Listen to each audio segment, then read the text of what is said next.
참 예수님, 형제 자매 여러분 안녕하십니까? 네, 오늘 형제 자매님들과의 나눔 기도로 시작하겠습니다.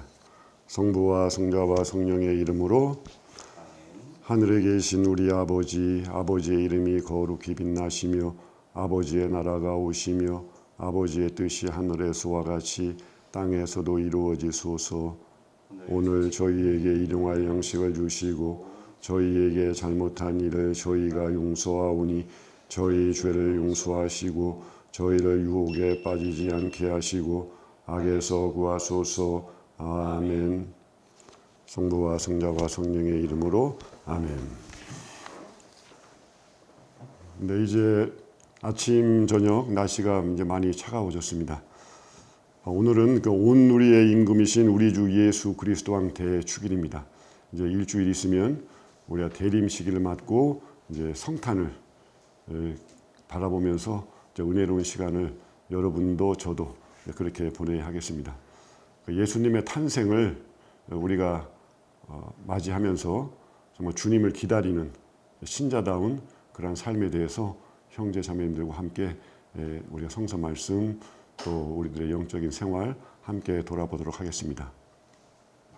우리 창세기를 보면 하느님께서 세상 만물을 창조하시면서 우리 마지막으로 우리 인간은 아주 특별하게 하느님을 닮게 하느님의 모습으로 인간을 창조하셨습니다.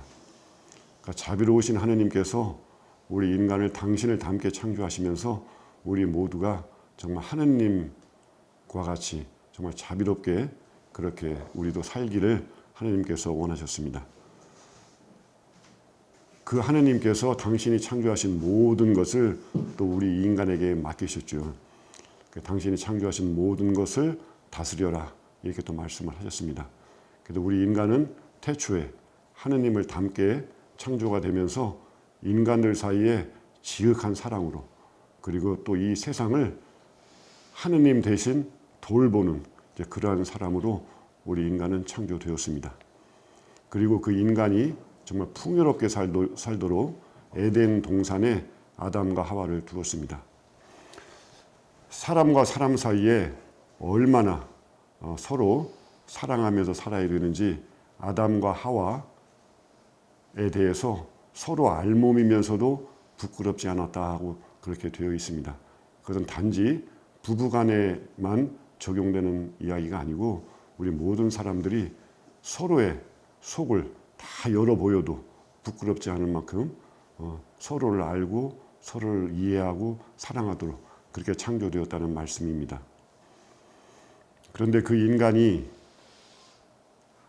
하느님께 이제 죄를 짓습니다. 우리가 잘 아는 것처럼 에덴 동산의 뱀의 유혹은 하느님을 무한히 닮은 인간이 하느님 안에서 그 행복을 누리는 그것을 뛰쳐나와서 스스로 하느님처럼 되도록 그런 유혹이었습니다.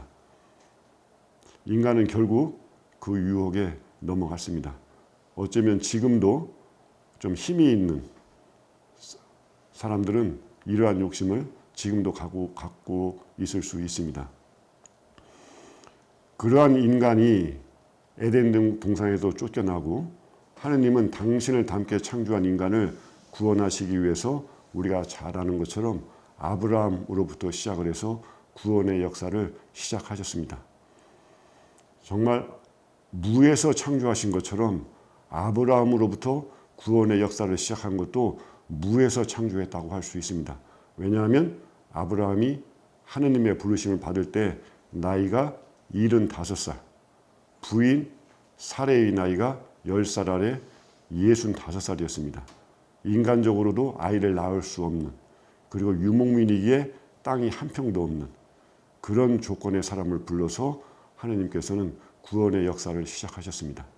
그 아브라함에게 아이를 가질 수 없는 그 아브라함에게 민족을 이루어 주겠다고 했고 유목민으로서 땅 한 평도 없는 아브라함에게 그 민족이 살 수 있는 나라를 세워주겠다고 그렇게 약속하신 분입니다.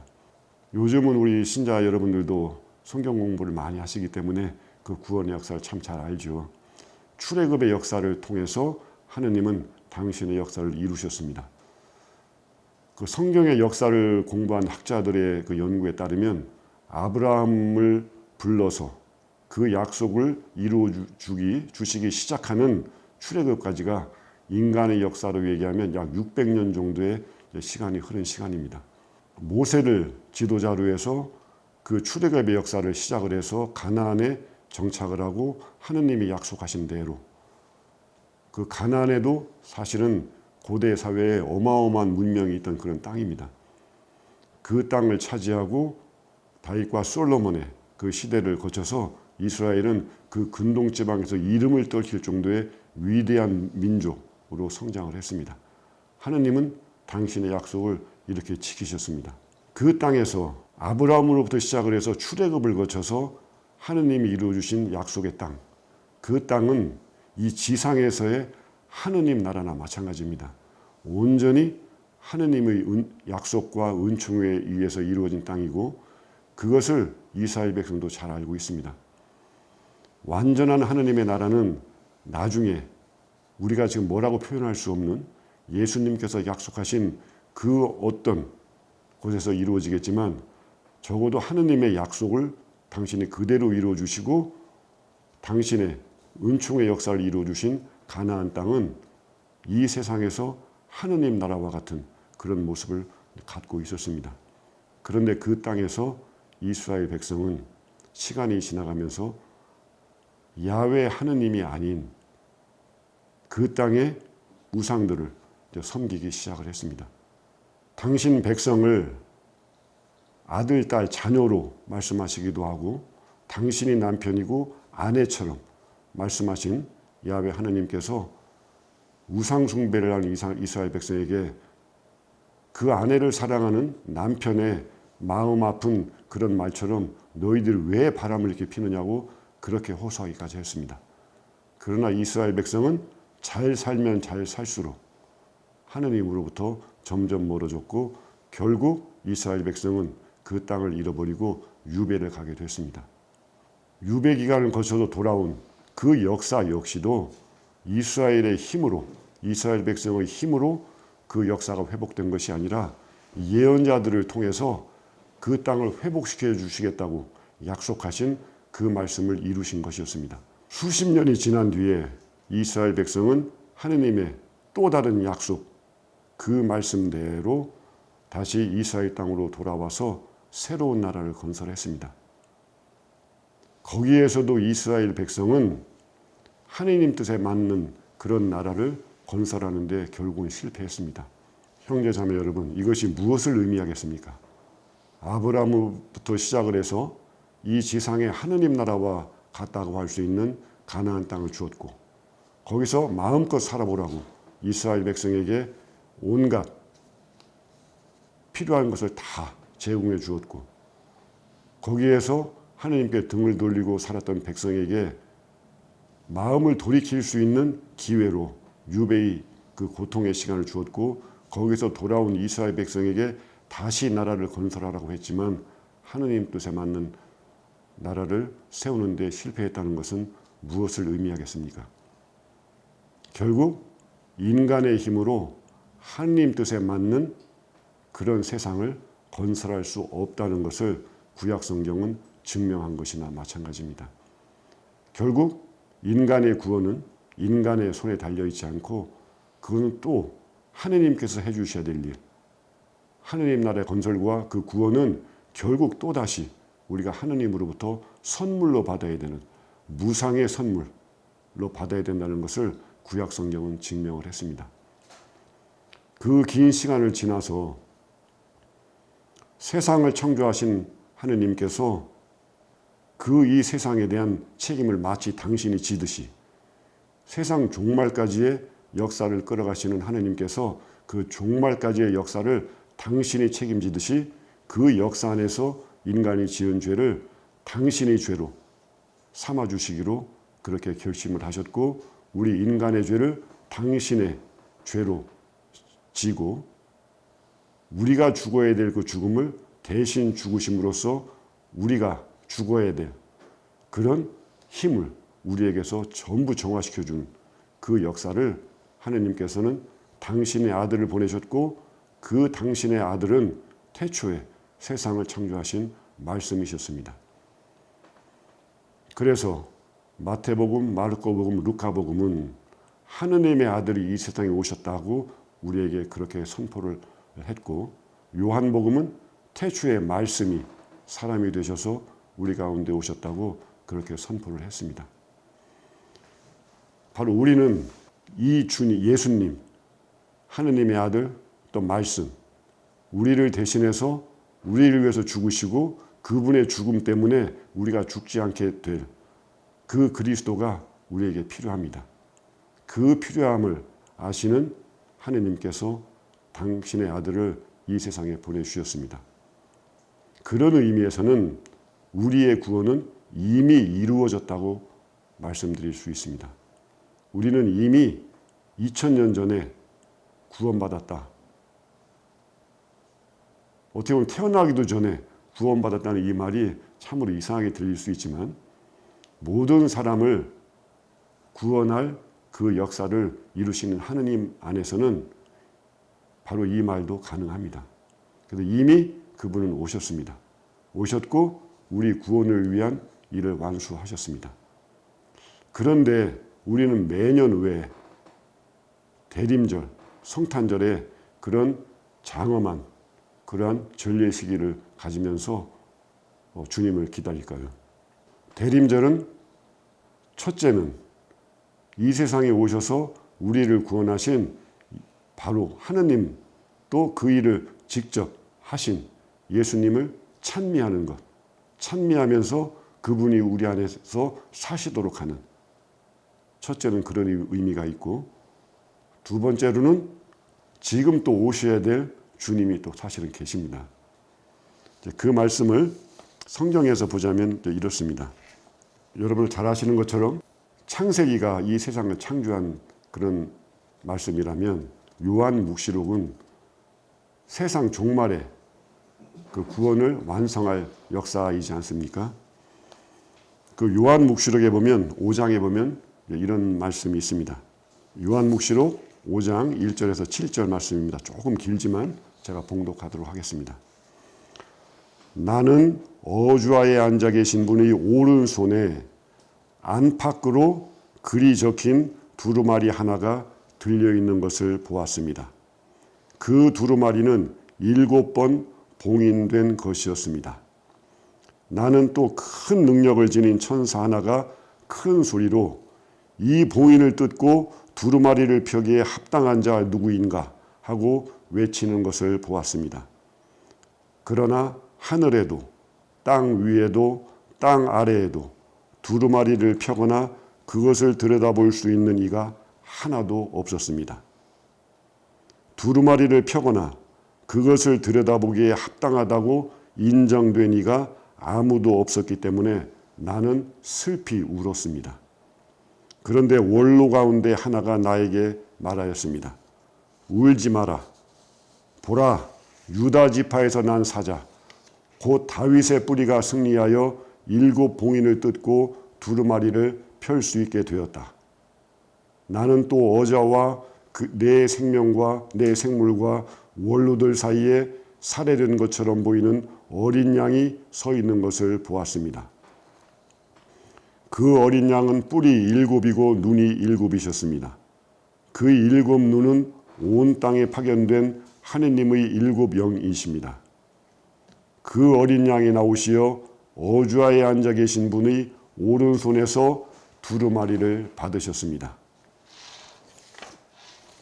어떤 부분은 우리가 잘 알아들 수 있고 어떤 부분은 많은 해석이 필요한데, 그런 성서학적인 그런 해석은 좀 뒤로 미루고 여기에 있는 몇 가지 중요한 말씀을 함께 나누겠습니다. 어주와에 앉아 계신 분이 오른손에 안팎으로 글이 적힌 두루마리 하나가 들려있다. 이 어주와에 앉아 계신 분은 바로 하느님 아버지, 세상을 창조하신 하느님 아버지를 물론 말하는 것입니다. 그분이 종말의 역사를 펼치기 위해서 두루마리를 들고 있다는 것인데, 이 두루마리는 이전에 그 왕정이 펼쳐질 때의 그 모습을 이제 그리고 있는 것입니다. 왕이 어명을 두루마리에 적으면 두루마리를 가지고 그 명령이 시행되어야 되는 장소에 가서 그 두루마리를 펴고 읽으면 그것이 곧 이루어져야 되죠. 그 옛날에 우리 조선시대에 이런 귀양간 사람에게 두루마리를 들고 와서 어명이요 하면 그 앞에서 엎드려서 어명을 무릎 꿇고 어명을 받는데 그때 모두 이제 죄가 사해지고 왕궁으로 복귀하시오 하면 성은이 망극하옵니다 하고 다시 이제 서울로 올라오는 것처럼 이 왕의 두루마리는 곧 역사다 이런 뜻입니다. 그래서 바로 이 하느님 아버지께서 두루마리를 쥐고 있다고 하는 것은 이제 곧 펼쳐질 종말의 역사를 말합니다. 그런데 매우 재미있는 것이 안팎으로 글이 써 있다고 그랬어요. 글씨가 밖에 보이면 되겠습니까? 근데 만일에 좋은 내용이면 상관없는데 만일에 그 귀양간 사람한테 밖에도 글씨가 보이는데 뭐 사약 이렇게 써 있으면 안 되겠죠, 그죠? 예.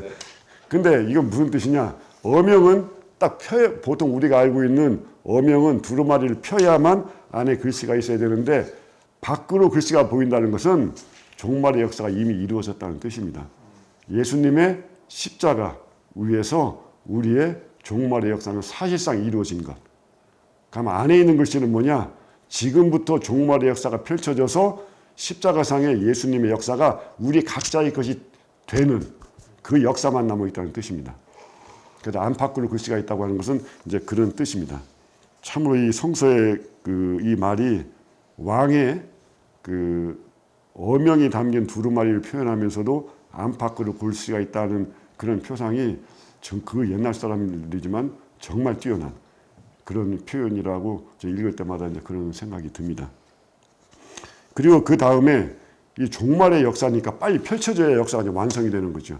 가끔 오래전부터 있었던 일이지만 종말의 역사를 무슨 공포의 역사처럼 그렇게 했던 그런 이제 일들이 많이 있었는데 사실은 종말의 역사는 십자가의 그 구원의 역사가 우리 각 믿는 이들 각자의 정말 나에게 이루어지는 역사이기 때문에 이 두루마리는 빨리 펼쳐져야 되는 겁니다.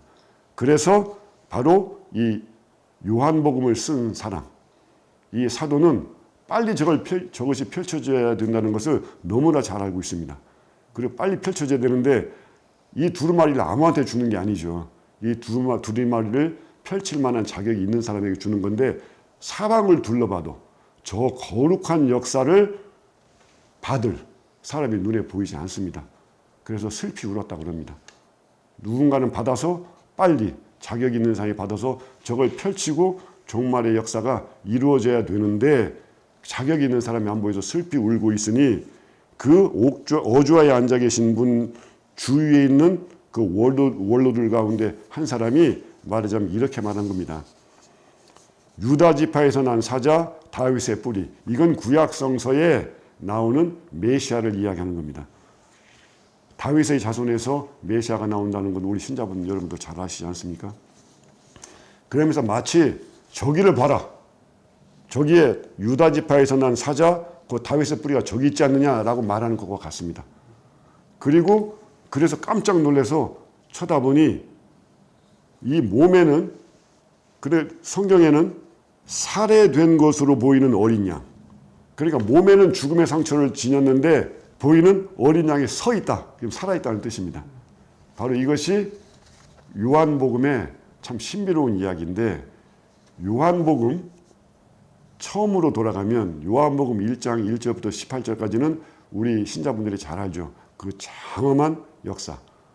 태초에 말씀이 계셨고 말씀이 이 모든 것을 창조하셨고 말씀으로 인하지 않고 창조된 것은 아무도 없고 라고 시작이 돼서 그 말씀이 사람이 되셔서 우리 가운데 오셨다고 하는 장엄한 그 서사시가 이제 요한복음 1장부터 18절까지이고 그 19절 바로 넘어가면 우리가 잘 아는 하느님의 어린 양 이 이야기가 나옵니다.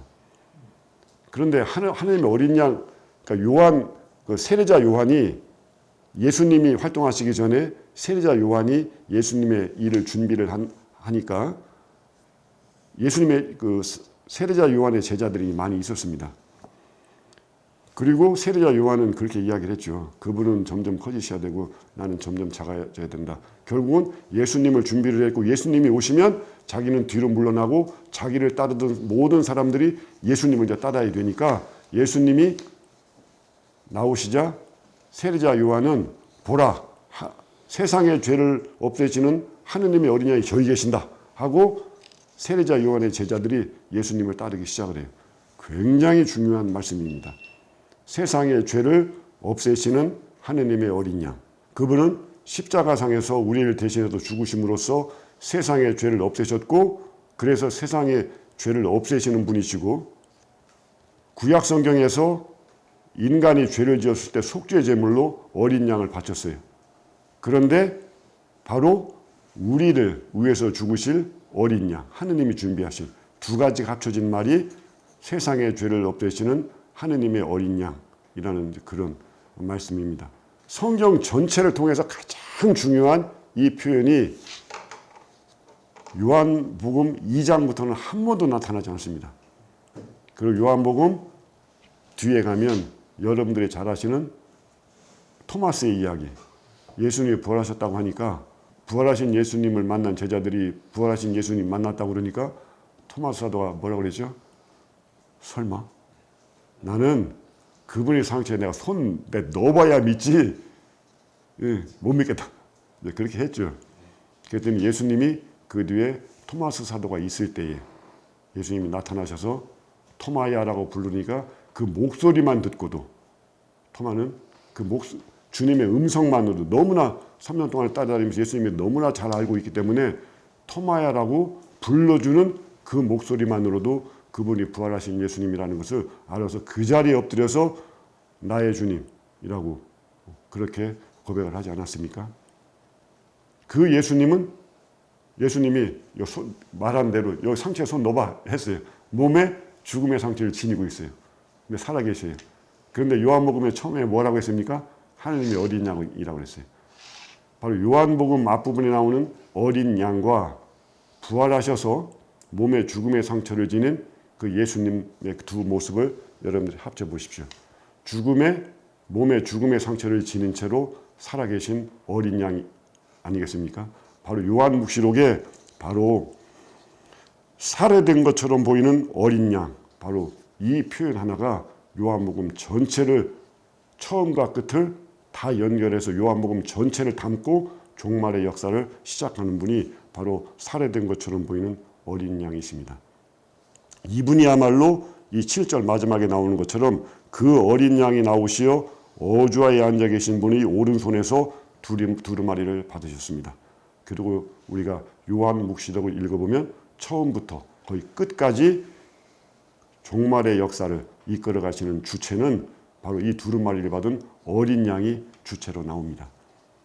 바로 이것이 우리가 성서를 읽으면서 주님께서 오셔야 될 이유, 또 우리가 그분을 만나야 될 이유, 그러기에 대림과 성탄은 이미 오신 분에 대해서 우리가 감사와 찬미를 드리면서 또 내 안에서 또 내가 사랑하는 사람들 안에서 이 역사가 이루어지도록 바로 그 살해된 것처럼 보이는 어린 양께서 나를 이끌어 주시도록 그렇게 오시도록 그렇게 하는 역사가 우리에게 남아있고 그러기에 우리는 또 오늘도 또 매년 또 주님을 기다리는 그러한 또 우리의 전례가 있는 것입니다.